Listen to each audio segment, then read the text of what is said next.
bartenders well. They took us up kind of last minute, if you heard, so we like them. We're going to get right into it, though. First up is going to be Jesse Minkert. Has written plays for theater and radio, short stories, novels, and poems.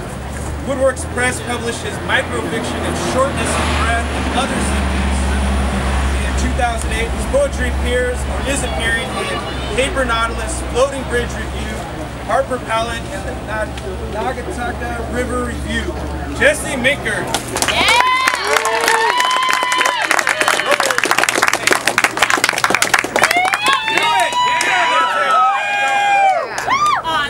Yeah!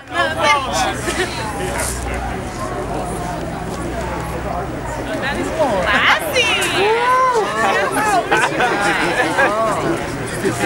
I like it. I like it. Scoot up a little bit just for me, please. Thank you.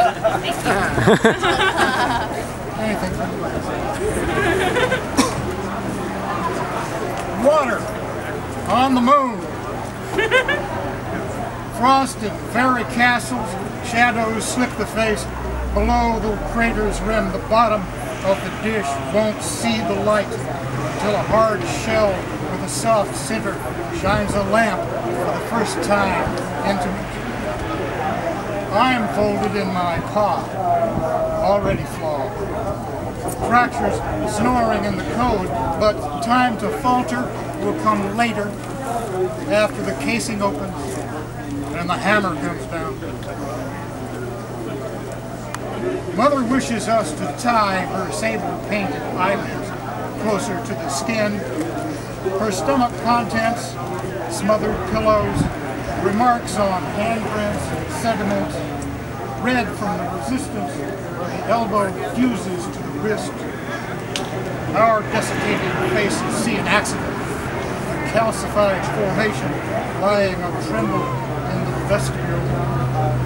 We cannot forget the wheelbarrow shuffle. Like mustard seeds in urine, a rising estuary closes on our mouths, parentheses of hours and minutes, collapsible as fate. Molecules crawl through arteries, batteries run down, time becomes a battle to catch breath. Face fixed in a plastic mask, can't remember where the air comes in. Cold will climb bone, close its fingers on the heart, and maybe that annoying beat will take these opportunities to change its taste.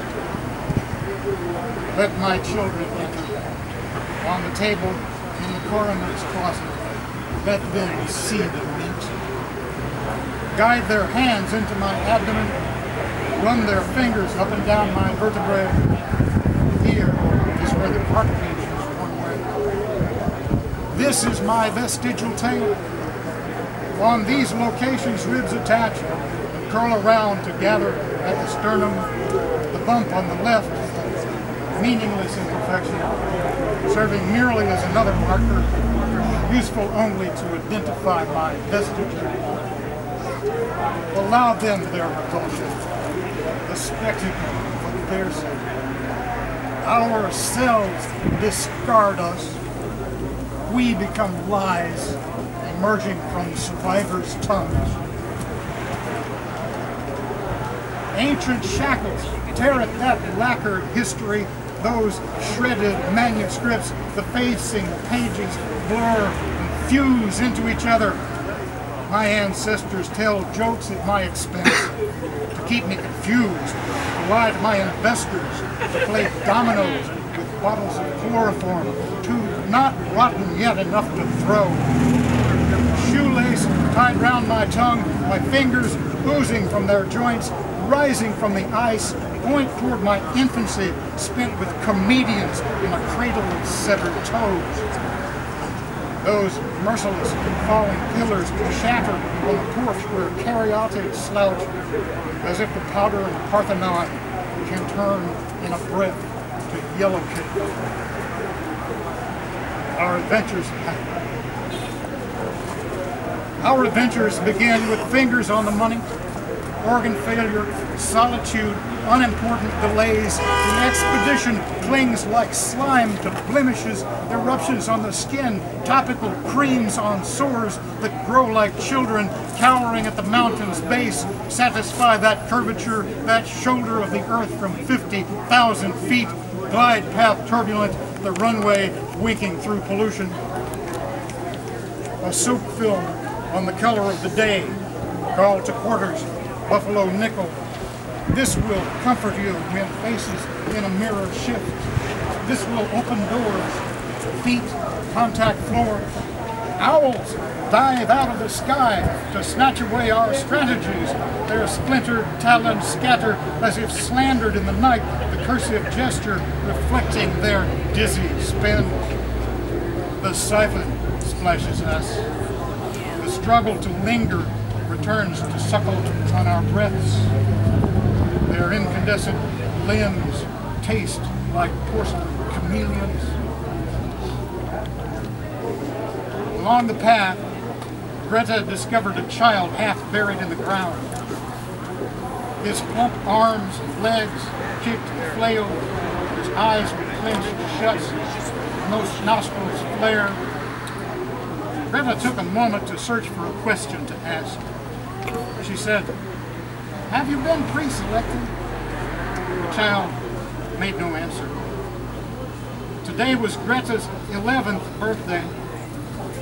Her mother had served her reduced fat cake and ice cream. She mentioned Greta's weight 5 or 6 times. "Exercise is good for you," she said. "Go outside, have a nice walk." The child's smudged face rose like a bubble from the dirt. Greta thought of another question. "Do you have a note to be out of class?" His belly pushed out above the twigs and pebbles. "Is this your card?" asked Greta. She was wearing a denim jumper that her sister had worn a year ago. It fit her poorly. All clothes fit her poorly now. 6 weeks from this day, Greta will grow taller. The weight about which her mother nags her will melt away forever. She will have breasts. She will have periods. She asked the boy, "Did you bring your own bag?" The toddler pushed himself out of the earth and rolled up to his hands and knees. He wobbled to his feet. Greta said, "Do you know the correct time?" The boy's green eyes found Greta. He studied her the way a tourist in the Louvre studies the Mona Lisa, unable to blink or look away, lost in the encounter with the secret beyond his grasp. Thank you.